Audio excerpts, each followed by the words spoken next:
There was also something that David and I found to be strangely optimistic about Irv, and the fact that he really was a man who just said, look, I've been born into a situation, but it's not the situation I want. You know, why should I accept that? Am I just going to sit back my whole life and say, yeah, I got born this way and not try to change it? And he said, no, I'm going to change it. I'm going to, I'm going to create myself. It's a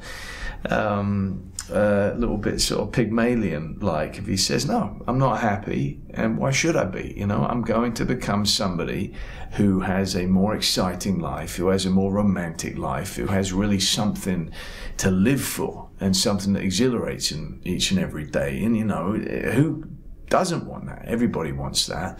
And just the difference is that in search of this bigger truth that Irv is after, he's willing to tell as many lies as he has to in order to get there.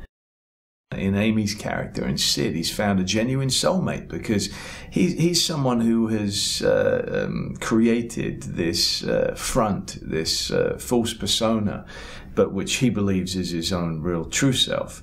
And finally he meets this lady, Sid, who sees him exactly for who he is. He doesn't have to pretend anything, and he's always had to do that. He's always had to lie about a little something in his mind, for the greater truth, the bigger truth, justifiable lies. And suddenly with her, he doesn't have to do anything. She sees him for exactly who he is, and he's used to people just walking out the door, and she stays. And so this is stunning to him. He's almost embarrassed by the fact that he's getting affection from this lady when she knows so much about him.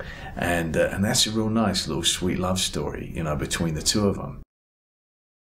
In many ways, like an actor, it's absolute belief in what you're doing. You don't allow a second's hesitation or doubt to enter, so that you actually come to, you manage to stay objective, and that, you understand cut.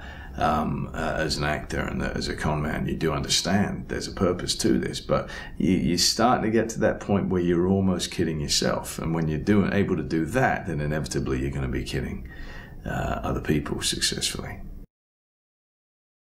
I remember a scene with Jeremy, who does a wonderful job as Mayor Polito. I remember a scene with him, and it was a tiny little scene, but we would just keep rolling. And that's very nice with David. We keep rolling, and I know my character. I'm able just to go, all right, just leave me be. I'll sit here and have a conversation as the character for 20 minutes if you want.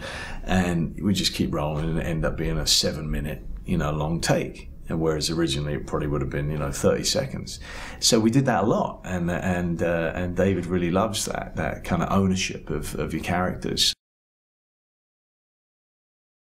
He would come over and we would walk around, and it was this sort of bucolic little back in, and he very much liked, not sitting in front of first draft, but just coming and talking, and we'd talk about, well, what the hell is this story? What could it be? What's the best it could be? What really interests us about it? What makes us want to go take 2-3 months to film this, and that we're still going to be interested throughout? And you have to be able to discover stuff as you're still filming.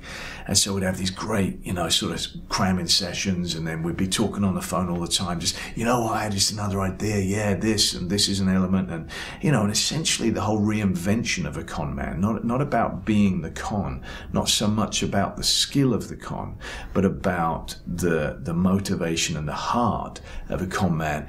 And how truly different is it really from any one of us? Don't we all con a little bit in order to try to be something else? And is that really so bad? Shouldn't we all wish to achieve happiness of some sort?